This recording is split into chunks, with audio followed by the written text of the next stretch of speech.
Welcome back to Father and Fun. Let's play Outlast. This is episode 16. I'm Espresso Steampunk. And I'm Shecky. And this is actually the last of the footage. Oh no. The last? I know. My God. The gameplay is wrapping up. Wow. Bloody, bloody, bloody. Yeah, I don't know if you even remember what's been going on because it's been maybe 2 weeks and there was such a shift in the plot and the tone and everything. Right. So we're downstairs investigating the secret lab of Murkov underneath the asylum. And the wall rider's down here, and that guy Chris Walker finally got killed, albeit in a...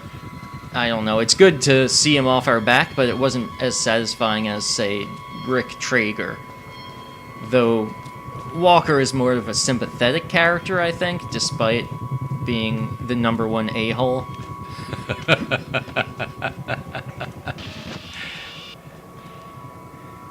Well, it certainly has turned colorful, hasn't it? Yeah, it's brighter, and that lets them show off more gore.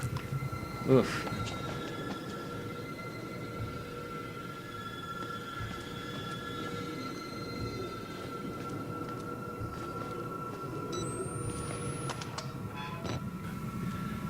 I gotta wonder how that happened inside that toilet stall and the door is closed. I would like to think that the wall rider just went through the walls and killed the guy, but okay. You never know. And if you can't tell, I think I got lost here too. Everything is very similar looking. It's quite easy to get lost here. Kind of just walking around, and it's gonna get worse. I think when the wall rider chases me, I just run in a circle 5 times. If anyone wants to put yakety sax over that, you're welcome to try, but... Perfect song. I found every time I try and make a video with yakety sax, it gets there's some algorithm that catches me. Every time. Try and put it on Facebook, they're like, no, this is copyrighted. Try and put it on YouTube, they're like, this is copyrighted. How did you even know about yakety sax? That's such an old... No, I think it was when the BBC first kind of came to American television. All they played was Benny Hill. Oh, really? And even to the That's point, true. Yeah, that's true. Yeah. I remember an episode of Beavis and Butthead where they were referencing Benny Hill. So it was unavoidable. Yeah, I hadn't thought of Benny Hill. Yeah. What, you know it from something else? Oh yeah, it goes. It's an old, back in the 50s, 60s. Oh, my goodness. Yeah. I mean, I think it was like a kind of a song, like a hit song that was on the radio. Wow. Yeah. I don't know. It sounds, it kind of has that chicken dance quality to it. Right. Boy, I did not know it was anything but the Benny Hill theme. Yeah, no, it's been around. Wow. Something for us to Google later. Yeah, definitely. There's probably a large Wikipedia entry on that. Yeah, I would think. And as promised, this is me running from the wall rider. Of course, I tried to close the door and I screwed that up, so I just kept running.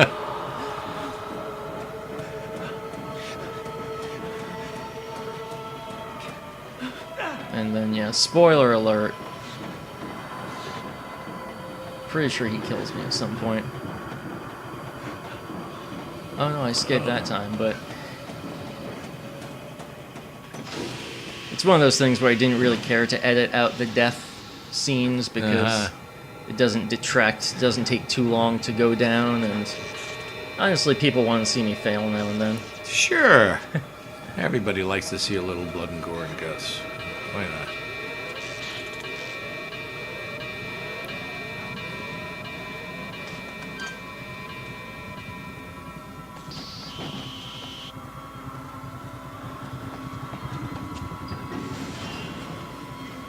Here's a big reveal. Huge set piece.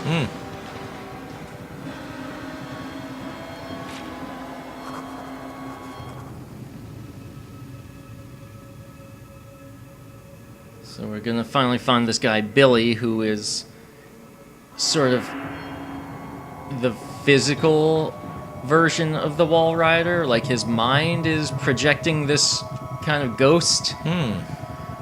You know, again, it's mixing sci-fi and fantasy or horror, so it's kind of time for a grain of salt. But at least it's a big enough shift in the plot and the tone and everything that it is engaging. There's our friend Billy watching some old school kind of propaganda inkblot throwback. And here's another one of our friends. I think this is one of the guys working for Father Martin. He's just checking us out, making sure we're doing whatever. I wish I knew how he got there. It's probably way less dangerous.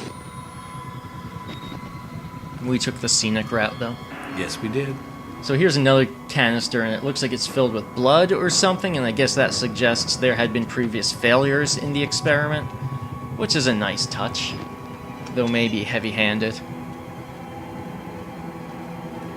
So basically we have to kill this guy Billy, unfortunately, but it counts as self-defense, I think, but we have to kill this guy by turning off all the life support machines and stuff. So that's what we're doing. He still stops to take notes, though.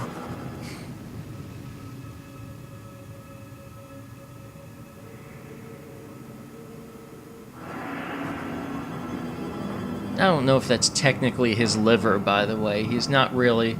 I mean, I guess they're still putting nutrients into his body, but he's not eating or drinking in the traditional sense. Whatever.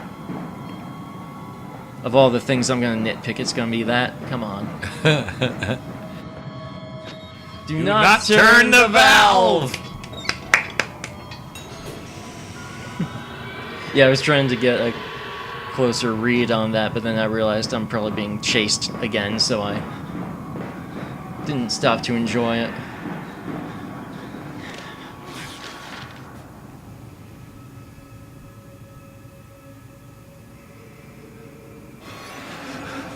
Dr. Vernick is obviously referencing Frankenstein, because that's what every mad scientist does. Classic. It's nice to know he still has time to read in the middle of all his studies and stuff. I've been reading this book, The Three-Body Problem. It's like award-winning Chinese science fiction. Very interesting, very different as far as pacing and the influence of culture and stuff. The person who runs my Dungeons and Dragons games suggested it, so there you go. Might edit that part out. That's sort of a confession, but we'll see.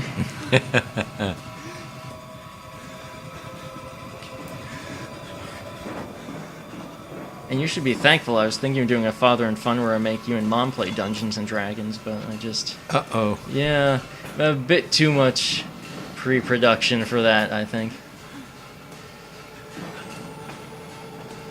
Yeah, so I wanted to explore the environment, and instead the wall rider chased me, and then I got hung up on the stairs, and this is where I eat it, because you can't sprint up the stairs too well. Same as before, you basically just explode, which makes sense because we've been seeing that all over the laboratory.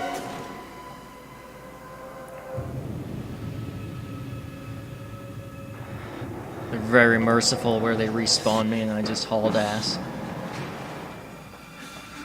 And where are we headed now? I think the objective was to turn off the electricity. Oh, right. Or something. That seems like a failsafe you would not put at the top of 8 flights of stairs, but... Good point. Oh, what do I know? I'm just an English major. Yeah, that's a very good point. And then we have to make this epic leap. Leap, right. Oh, hey, friend. That would have been a good place to drop the camera again, and now you can't even see where the wall rider is. It would just be like a constant panic attack. But whatever. The game's almost over. I don't mean to, point out things wrong with it. It's just ideas. So on top of everything else, you have to go up the stairs and go through doors and everything to reach the electric box to shut off the electricity. Yes. And it's not even like a circuit breaker. I believe we're going to just be pulling wires out. Uh-huh.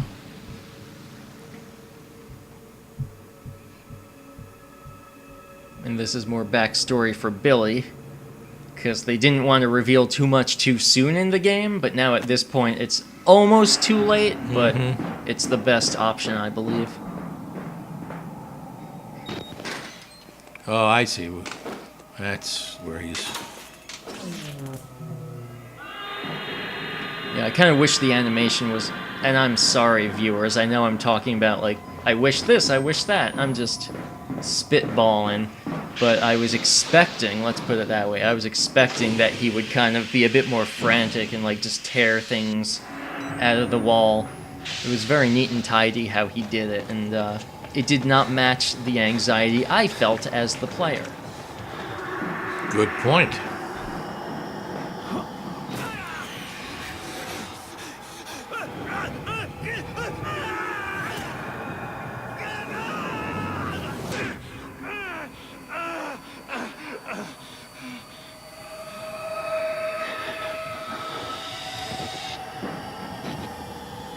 We just had a close encounter, but we're okay.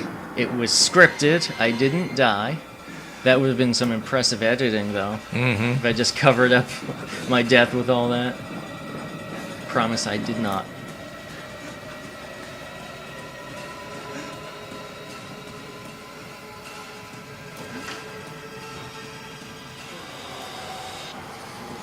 Sorry, bro. Time to go.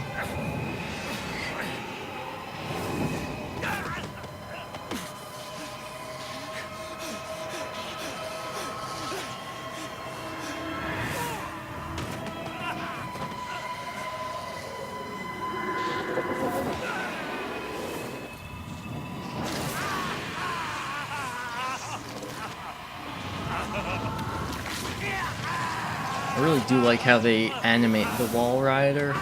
Like, it reminds me of a xenomorph from Aliens, but of course very ghostly, and you can never quite pinpoint its form, but it looks human enough to be quite disturbing. Yes, it does. And I like that it manifests when it interacts with you. It doesn't like, it's not some invisible force and you're just ragdolling. It's kind of going back and forth. So I'm going to edit after this note, this document, because I walked the wrong way. And you'll see the character is limping, and so there's a good 2 extra minutes of me puttering in circles. Walk this way. What's that from? Everything? It's probably from Mel Brooks' Young Frankenstein. Oh, yeah. And that's where they do the goofy walk, and then someone else follows. Walk this way.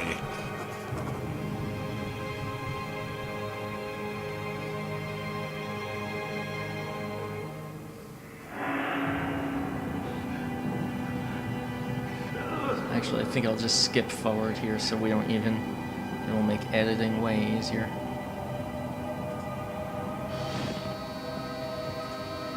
Okay, there we go. There's even an edit in there.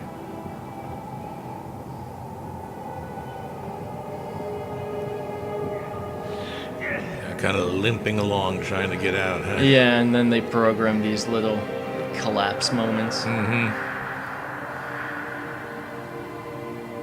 Which is cool, but I don't know how he's intending to get out. I don't think the elevator works, and he's gonna limp through the whole asylum, which is theoretically still filled with, you know, psychopaths and murderers.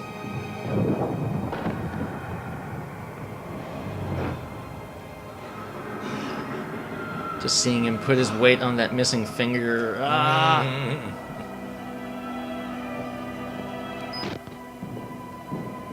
Gotta have the camera out to make sure I don't miss any last minute notes. There are none, but I wanted to be sure.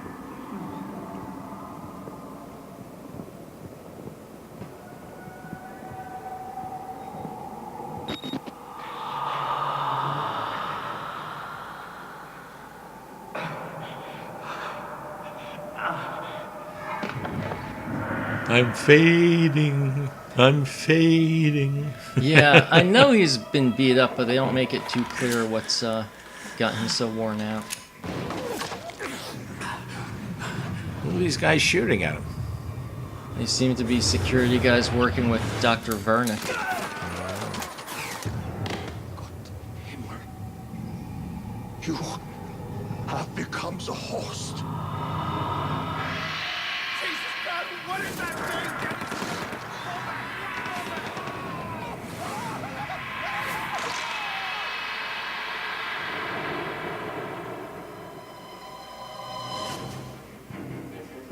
So that's it. After all that, I guess Murkov and certainly Dr. Vernick have Miles Upshur shot to death, and then they find out he has become the host of the Wall Rider right before Billy died. That was that whole animation at the end when we're floating, and then the Wall Rider got out and presumably killed all of them. So that's a fairly typical ending for horror movies, pretty much anything horror related. It's not my favorite ending, and it's especially at this point kind of a trope, but there you have it. You know, there's Just got to kill somebody, right? Yeah. You know? Yeah, there's apparently a sequel coming out, so hopefully we'll get a bit more closure after that. I must admit I am compelled to play it. I won't necessarily drag you along this time, though. We'll see. So what did you think of the game? Well, I have nothing very much to compare it to. Yes, and that's, I mean, in a way, that's kind of what I was banking on. I mean, I find it interesting. I find it kind of compelling, but I don't really still quite understand everything. But that's what You happens. mean plot-wise, or...? Yeah, plot-wise, and because I haven't followed it all the way through. You know, we do it in segments and things like that, and I don't really understand everything. And as a father, I guess I'm entitled not to understand. Oh, sure. Sure. That's my cop-out anyway. Oh, that's fair. But let's say, what did you like about it?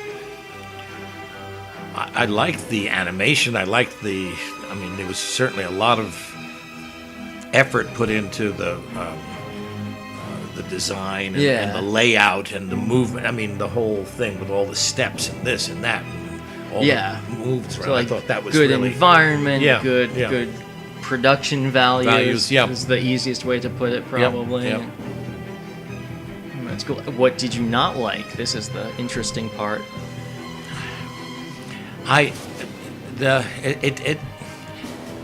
Okay. I don't have anybody that I'm really pulling for.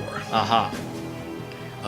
I find, like, with movies and television shows or whatever, it's always, I think it's always very vital to have somebody you really want to pull for. You want them to succeed at whatever they're doing. Yes. And I don't feel that here. You know, Yeah. well, because it's also a game and it doesn't deal very much with Sure. emotions and things like that. And that's the thing. You can't. I mean, you could just have a flashback and get character backstory, but it's still, you can do that with one paragraph in a book. You can do that with 5 minutes. You need a save the cat moment in a movie, and then you're like, oh, this is a good guy. And with most video games, you don't get that luxury. And even if you did, sometimes like a flashback sequence will pull you out of the game and has the opposite effect. Yeah. So that is common. With many games, you do just play it to quote-unquote see where it goes. Right. And this is an example of that. Not that there's anything wrong with it. Interesting. You asked? Yeah, I gave you an answer. For sure. I mean, I'm almost thinking of a game like Heavy Rain, where they spend far too long, like, developing the relationship between the father and the sons, and then one of the kids dies, then the other gets kidnapped, and it's, like, very gripping, but the game itself is fairly garbage. So I'm not going to put you through that, but Okay. yeah. So that's it. We got one more little mini episode left. We're going to do a kind of podcast where we read through all the notes in the documents, because I know I didn't get them all, and it will be interesting to see how they add up now that we have seen how the plot ends. Cool. So until next time, I'm Espresso Steampunk. And I'm Shecky. We will see you on the podcast. TTFN.